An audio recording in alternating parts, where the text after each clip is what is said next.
Hello guys, Zul'jin here, and welcome to Forsaken Legends. This is a game that I got a hold of from my good friends here, Bobby and Kyle. Hello guys. Hey. Hello. How are you guys doing today? Doing good. Good. This is quite a place you got here. Most of the time when people invite me over, it's to a house, but this on the other hand, this is something special. It's actually quite gorgeous. You want to tell us a little bit about it? Sure.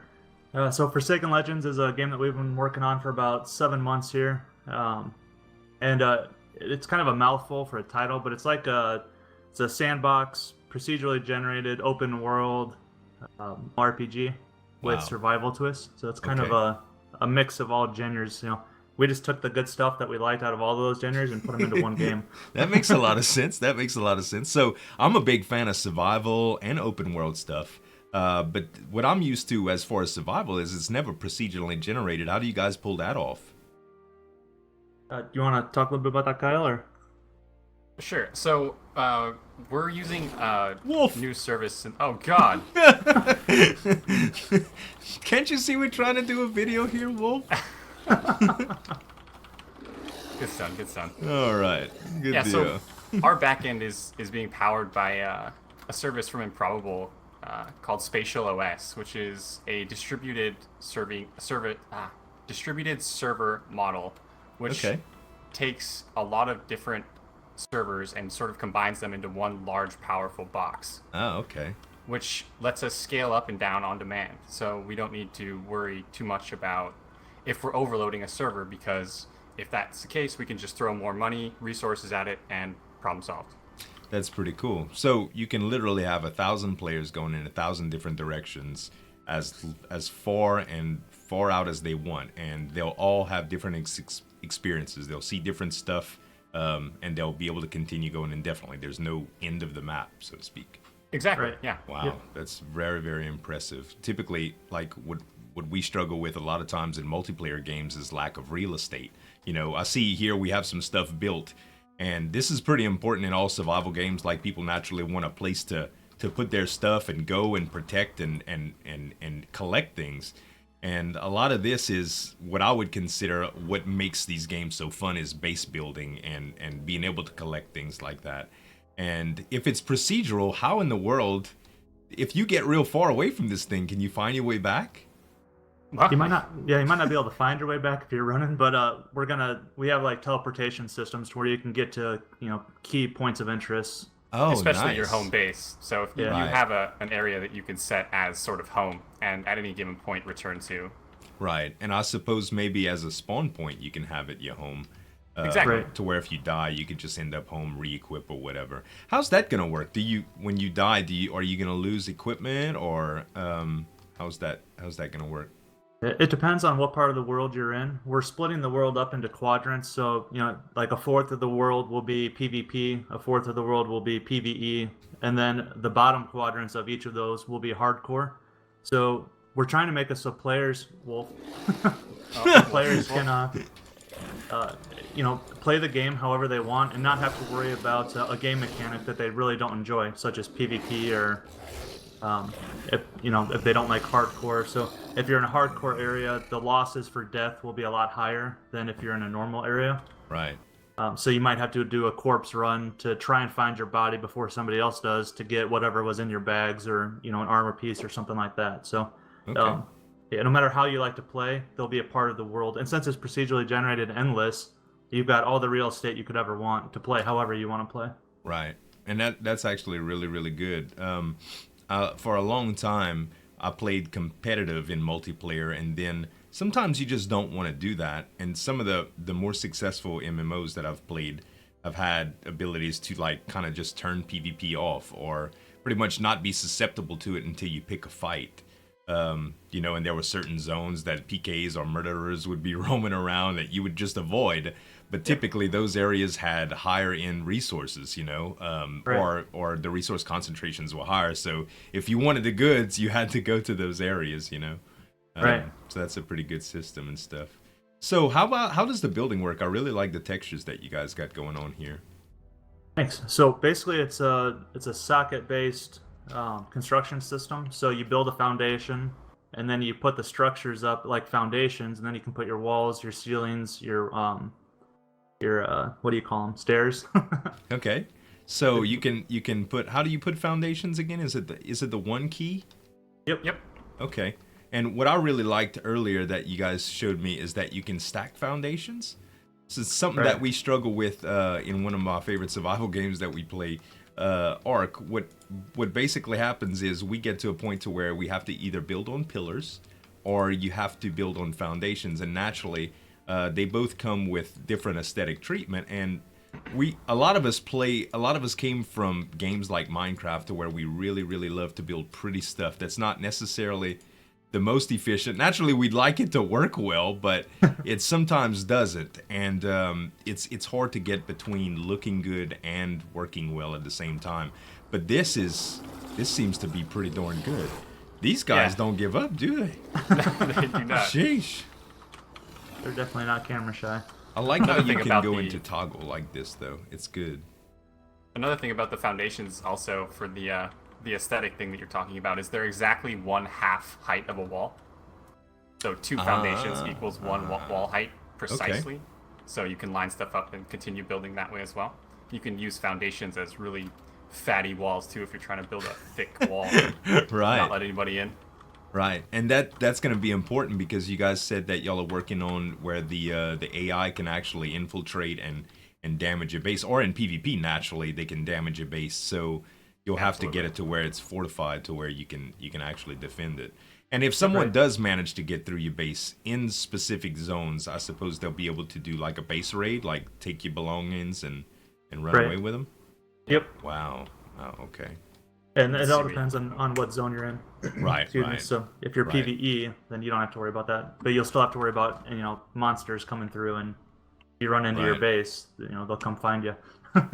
So what's gonna prevent Bob here from coming over and just building right next to me and building something that's 50 times the size of my house because he has infinite time to collect resources and dwarf my beautiful little house? Right, so players will be able to kind of like claim a plot of land, and then you'll see like a colored radius on the ground, like if you're trying to play something and you're not able to.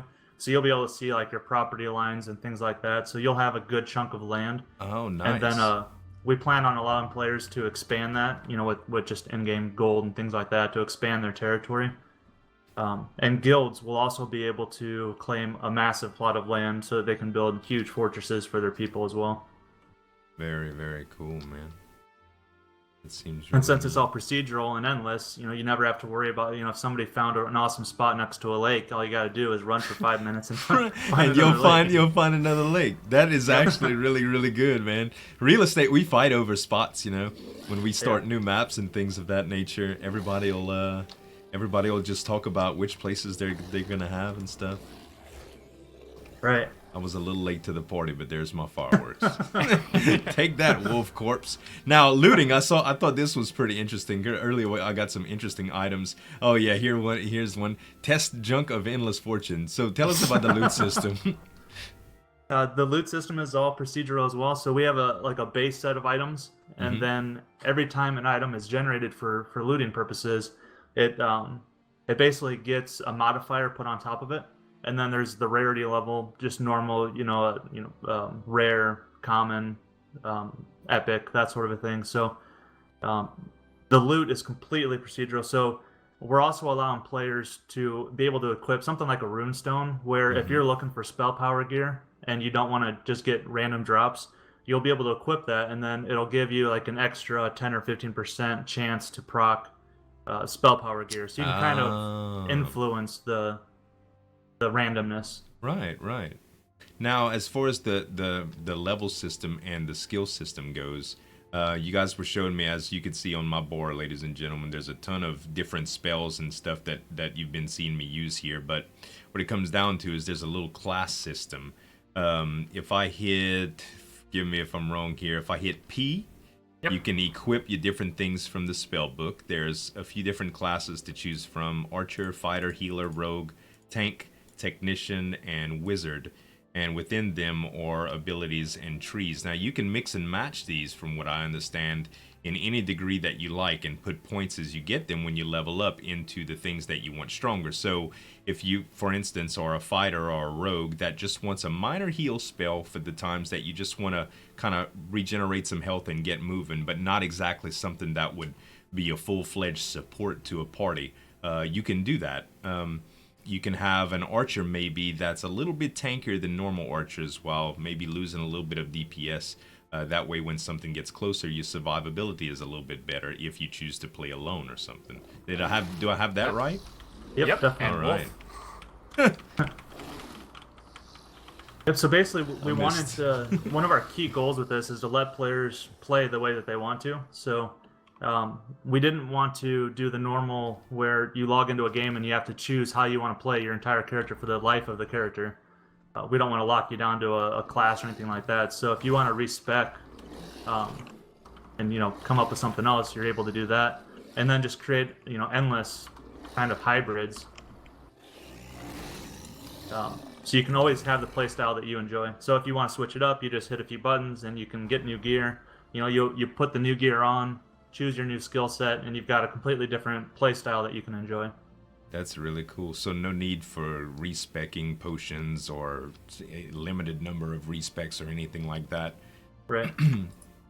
Now this isn't something, I love the way that the time switches, by the way. Like, you said the clouds are volumetric, like you can actually pass through them? Yep. How do you even get up there? Can you build into the clouds? Well, you could right now. Yeah, I guess you could. Take a while. It'll take a little while, huh? After you gather resources. Yeah, those would be easier to see if we had our flying mounts. Unfortunately, we can't get on them yet. Oh, yeah. Are those going to be something that you tame, or is that going to be something that you earn with levels, or how's that going to work? I think it's going to be a mixture of both. So there'll be the normal mounts that you can collect through quests and things like that, but then there'll also be rare world bosses that will drop mounts that will just spawn throughout the world randomly. That'll be pretty cool, because that's collecting pets is something pretty fun that I've always enjoyed in games before. You get to name them and give them personalities and even voices in some manners, and really have fun with that, So I could have a house dog in this new little foundation that I've built. That's pretty cool, man. As far as limitations on pets, are you gonna have something that are you gonna have a limit on pets that you can use at one time, or what's gonna stop somebody from having just like 100 pets follow them around like with a little army? Wolf. I'm not sure on that one. I think it'd be kind of crazy to see somebody running around with 100 cats behind them. Right. But one of the things is, we plan on people building almost like fortresses with enclosed walls and gates and things like that. So I think that with something like that, you could have as many pets running around as you wanted to in your own little city area, cool. Your own little fort. Right. As far as running around with you, we'd probably limit it to a few, just so we don't see people running around with huge packs of dogs. Sure. Are they gonna have their own AI built in, or are you gonna be able to give them commands, or? Yeah, they'll be full AI sure. solution, and they'll be able to help you in battle. So one of the things, like with different pets, so if you had maybe a pet dragon or something that was just on your shoulder, flying near you, he could maybe do damage or heals. So depending on the different pets, you could give them different skills that'll actually kind of give you buffs or assistance in combat. Oh, that'll be really, really neat. Very cool, to say the least. Any chance that you guys can show us a little bit of different terrain? Kind of what we can expect? Yeah, right now we just started with the forest scenery just to get everything working the way that we wanted it to before we expanded out into other ones. But we're going to have vastly different biomes, such as deserts, snow-capped mountains, things like that, swamplands, plains. So all of that stuff is going to be coming really quick here. But we just wanted to lock down the AI with this. Do we have any media showing off the other biomes? We don't have it in this build right now, but we have at one point. Do we have anything that we could show off with the video, possibly? I don't know if we have it. I'd have to look. Yeah. Right. Well, no, that's not that bad. It'll be stuff to come and some more stuff to show. Sure. As far, we can take a little walk and just see. I'd like to get closer to the water and kind of show people how that looks. As far as there's a wolf tower left, by the way. Oh boy. As far as the the resources and harvesting and stuff is like that. You guys were telling me that it's going to be sort of a node-like resource system and not real voxel-based or anything. So you won't be able to actually do anything to the land, manipulate the actual dirt, dig holes in it, or deface it. But resources will be gathered by not necessarily just going up to a tree, but y'all had some ideas about maybe having passive resource collection with spells or NPCs. Right. So basically, we're thinking, you put down an area of effect spell that, like, if you place it near a tree and a rock, anything that's inside the circle would be slowly gathered and put into your inventory. And then also the same with AI players. You're going to be able to build this like central little hub for your home. So you'll be able to hire AI players to do a lot of the grinding stuff that you might not enjoy. So if you want them to, you just give them tasks. So if you want, say, go get wood, then they'll just wander around the world and find the closest wood and collect the resource and bring it back and put it in your stockpile for you. That'll be really nice. And I think the great thing about that is it's going to be able to balance a little bit for players that can't devote as much time to the game. That way, when you do log off, maybe you'll have some resources waiting for you to where you can get to work on that big project that you were trying to get done. Right. Yeah, that's really good, man.